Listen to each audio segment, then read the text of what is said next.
On Easter Sunday 1969, I went to Vietnam as a what they call a straight leg infantryman, and got there, landed in Cam Ranh Bay, and was stunned by the heat coming up, wafting through the cabin quickly. 2.5 months after I got to Vietnam, I was shot. And that's another horror of war, not knowing when you have that happen, whether you're going to die. You lose your breath. I did.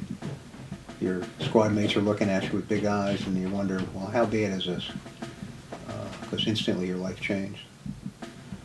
And in the context of my own event, I took a human life. And that always stays with me.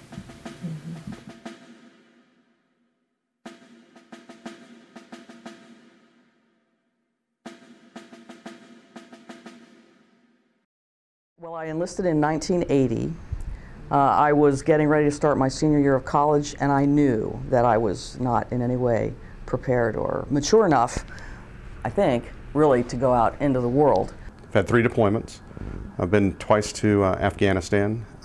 First time was in 2004-05, and I was in Iraq during the surge, so 7 and 8. I was in Baghdad there. And most recently I was in Afghanistan. I decided, having watched enough John Wayne movies, that I wanted to be a Marine and not something else. Rather than wait around, I decided it was time to go in. At that time they were drafting 60% Navy and 40% Army. So I was one of the 60% that went in and enlisted, and I was shipped off to Bainbridge. I got drafted in 1967, 3 days after I got married. I started college in '63. Vietnam really heated up probably 65, 6. So I graduated in '67. I got an active duty reporting date of April of '68. My father was a pilot in the Air Force, and grandfather was a doctor for the Army. And so, you know, there was always that long-standing military tradition in my household.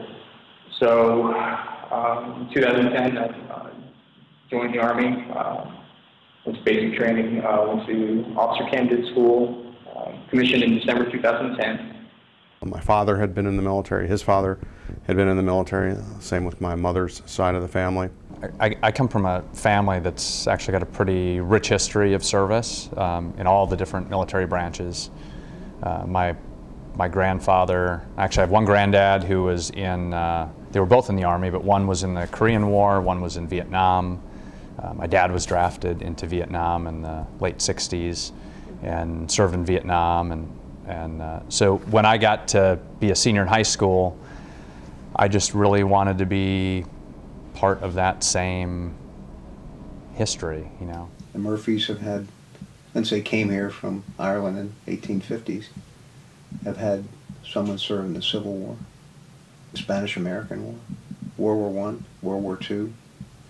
I served in Vietnam. My son served in Afghanistan and Iraq. My mother would tell you, we just have bad timing. And she says that with a smile on her face. No one in my family had ever been in the military, which was, I think, part of the reason that I went that way. So I knew that I needed the discipline and the structure, which I had not received from my family life for various reasons. And so I think I really yearned for literally someone to tell me what to do, when to do it, so that I could sort of figure out other things about myself. As an infantry officer, it's sort of similar to being an attorney in that my job really was to solve problems. In the military, you're overseas, you're on your own. I mean, you're in a structure and all, but let me tell you, you are largely on your own, and you better be able to think on your feet and make a decision. You have sort of a never say die attitude. If you're in the Marines and you're in an ambush and you have to deal with that, you got to deal with it. And you got to do the best you can. And saying, I quit, is not the answer. So that stayed in the back of my mind, that kind of training. The military certainly, I think, has had that constant reminder that you're dealing with people. And I think my ability to sort of translate that into the practice of law. Now I'm a prosecutor, so seeing the consequences of one's actions, but being able to do something decisively with the confidence that you know the decision that you're going to render or the path you're going to engage on is rooted in as much information and evidence as you possibly can. I think in some ways harkens back to some of those early things that you're taught even in basic training.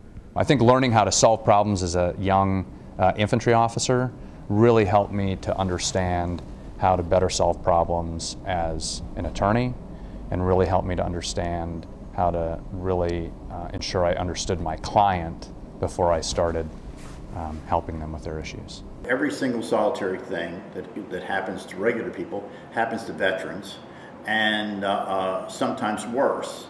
The homelessness, for example, I think is more prevalent among veterans than probably any other population. We're seeing people coming back with a variety of different sorts of injuries. We have people who are having difficulty getting jobs or getting involved in criminal situations. And if that is true, and they have been serving the United States and us, we have an obligation to step up and help them. We really don't take care of our veterans as well as we should.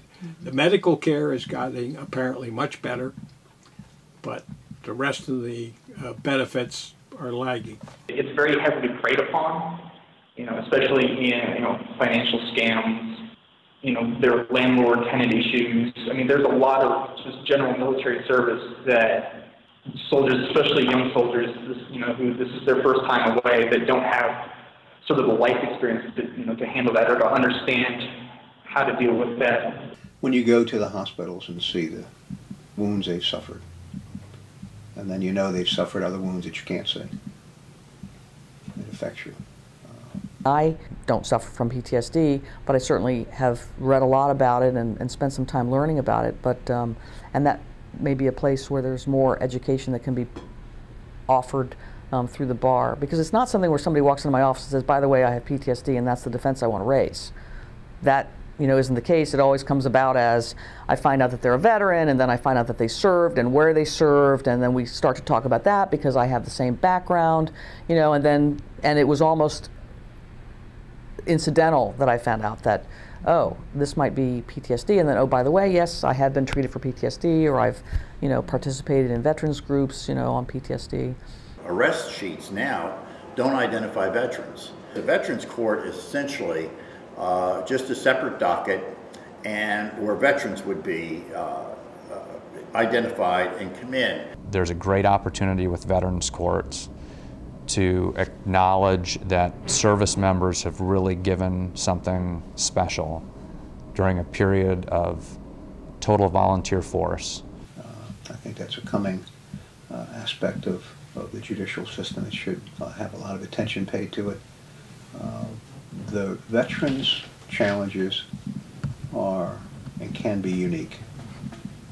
And in the circumstances where they should have that attention paid to them. The Maryland Bar Association has a rich tradition and history of helping the indigents, of standing up to laws that we think are wrong, going to the legislature and seeking to get things done to help people. This is one of those things where I think we have the opportunity and the obligation to step up and help our people in the armed forces readjust to society and the legal system as best we can.